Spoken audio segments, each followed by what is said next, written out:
Hello students, Radhe Radhe. तो आज हम डिस्कस करने वाले हैं ए वाला क्वेश्चन। इस क्वेश्चन में क्या गिवन है, ध्यान से समझिएगा बेटा।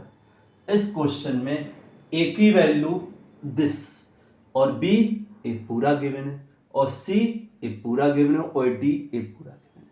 तो हमें क्या करना है, जो A B C D given है उसको हम सॉल्व करेंगे और ए बी सी डी की वैल्यू फाइंड करेंगे। ठीक है, जैसे ही हमें ए बी सी डी मिल जाएगा तो इधर पर पुट करेंगे तो a into b divide by c minus d मिल जाएगा। तो देखो, पहले सबसे पहले बात करते हैं ए कैसे फाइंड करेंगे। लॉग की प्रॉपर्टीज पता होनी चाहिए बेटा, तभी हम लॉग के क्वेश्चन सॉल्व कर सकते हैं। लॉग के क्वेश्चन सॉल्व कर सकते हैं। अच्छा, अब इधर देखिए ध्यान से। हम लोगों को ये पता है जब इधर और इस लॉग के इधर जो लिखा हुआ है, यदि ये दोनों सेम हो, 11 और 11 लिखा हुआ है तो ये दोनों कैसे हैं, सेम हैं। और ये लॉग क्या 11 के पावर में है। जब कोई लॉग किसी वैल्यू के पावर में हो तो इधर पर जो लिखा होता है और इस लॉग का जो बेस है, यदि इधर और इधर वाली वैल्यू सेम हो और लॉग के आगे कुछ ना हो तो इधर पर जो लिखा रहता है वही इस पूरे का आउटपुट होगा। ठीक है ना। तो ये कितना आ जाएगा, लॉग 11 और इधर पर कितना आएगा, ये दोनों सेम है तो जो लॉग का इनपुट है वो इसका आउटपुट होगा, इसका रिजल्ट होगा। अगली बात समझिए। अब हम क्या करेंगे, ए लिखा है लॉग बेस 11, इसे क्या लिख सकते हैं, इसे लिख सकते हैं 11 का पावर 3। अब क्या होगा, 3 आगे आ जाएगा तो ये हो जाएगा लॉग बेस 11 और इधर 11। अब आपको पता है ये दोनों इक्वल है तो इस पूरे की वैल्यू कितनी होगी, 1। इस पूरे की वैल्यू कितनी होगी, 1। तो इसे लिख देंगे 3 इंटू 1 इक्वल टू 3। तो ए की वैल्यू मिल गई है। अब हम फाइंड करेंगे बी को। बी क्या गिवन है, लॉग बेस कितना है 385 और इनपुट क्या है 5।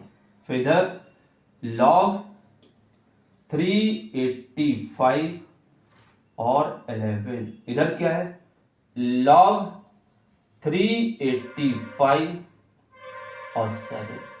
ये सभी लॉग प्लस में हैं, जब सारे के सारे लॉग प्लस में हो, उन सभी का बेस सेम हो तो इन सभी को एक साथ इनटू में लिख सकते हैं। मतलब कहने का, इन सभी का जो इनपुट है वो एक साथ एक ही लॉग में आ जाएगा। कब, जब बेस सेम हो। तो इसे लिख देंगे 5 इंटू 11 इंटू 7। तो ये कितना आ जाएगा, लॉग बेस कितना है 385 और इधर भी 385 होगा। ये दोनों सेम है तो इसकी वैल्यू कितनी आ जाएगी बेटा, 1। तो ए की वैल्यू कितनी मिली, 3। बी की वैल्यू कितनी मिली, 1। अब हम फाइंड करेंगे सी। तो सी में क्या गिवन है, अच्छा इधर लिख लेते हैं। ए की वैल्यू कितनी आ गई, 3 और बी कितना आ गया, 1। अब फाइंड किसको करेंगे, अब हम सी को फाइंड करेंगे। किसको करेंगे, सी को फाइंड करेंगे। तो देखो बेटा सी को कैसे फाइंड करना है।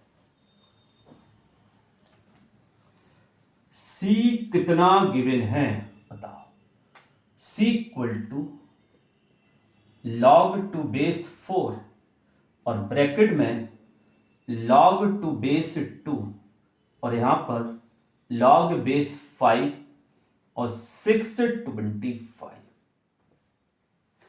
अब इसे कैसे सॉल्व करेंगे, इस लॉग का इनपुट है और इस लॉग का इनपुट है। जब लॉग के अंदर लॉग और उसके अंदर लॉग है तो सबसे अंदर वाले लॉग को पहले हम सॉल्व करते हैं। सबसे अंदर वाले लॉग को हम सॉल्व करेंगे। तो सबसे अंदर वाले लॉग को क्या लिख सकते हैं, लॉग का बेस क्या है 5, और इसे क्या लिख सकते हैं 5 का पावर 4, क्योंकि 5 का पावर जो 4 होगा वो 625 होगा। अब लॉग की प्रॉपर्टीज के अकॉर्डिंग यदि इसका कुछ पावर होता है तो पावर लॉग के आगे आ जाए, सबसे आगे नहीं, जिस लॉग के लिए हम यूज कर रहे हैं इस लॉग में इस इनपुट का पावर 4 है तो ये 4 इसी लॉग के आगे आता है। ध्यान रखना, सबसे आगे नहीं आता बेटा, कुछ लोग यही तो मिस्टेक करते हैं। तो इधर आ जाएगा कितना 4 log 5 टू बेस 5।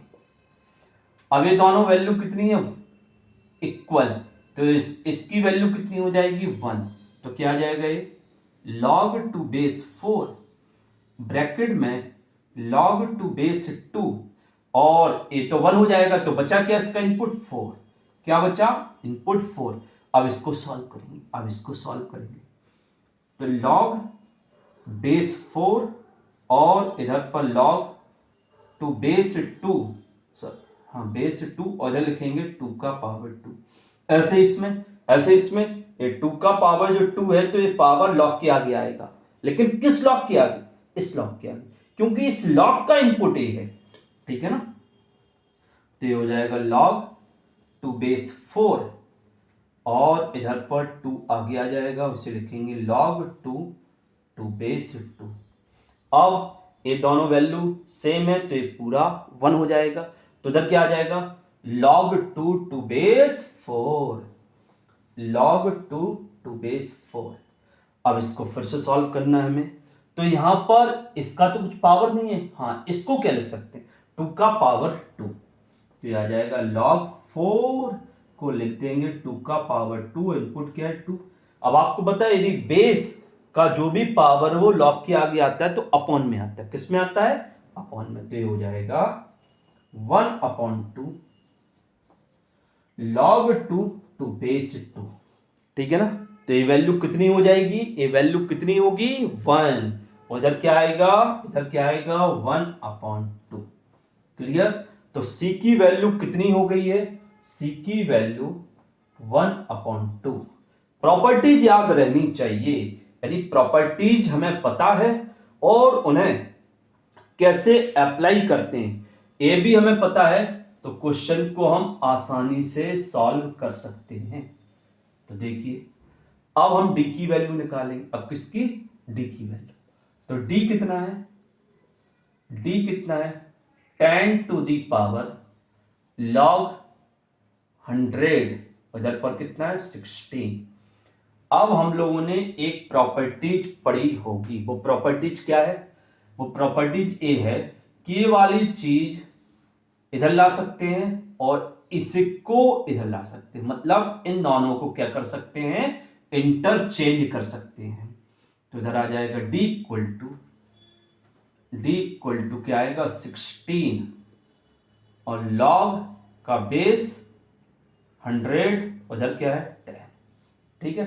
अब इस 100 को क्या लिख सकते हैं, इस 100 को क्या लिख सकते हैं जो बेस 100 हुआ, तो इसे लिख सकते हैं 10 का पावर 2, इधर पर 10।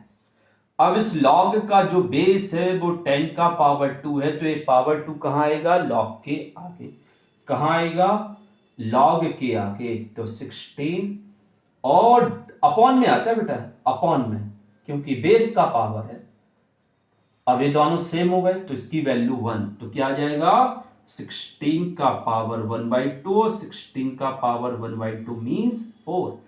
अब हमें ABCD की वैल्यू मिल गई है, फाइंड क्या करना है, हमें फाइंड करना है A इंटू B और डिवाइड बाई C और माइनस D। तो A की वैल्यू कितनी निकाली बेटा 3, B कितना फाइंड किया 1 और C कितना है 1/2 और D कितना है 4, ठीक है। अच्छा 1/2 और ये डिवाइड में इसे इनटू में कन्वर्ट करेंगे तो ये चीज ऊपर, ऊपर वाली चीज नीचे आ जाती है, तो 3 × 1 × 2/1 -4। तो ये पूरा कितना हो जाएगा 6 और -4, तो आंसर कितना आएगा 2। क्लियर, समझ में आ गया अच्छे से।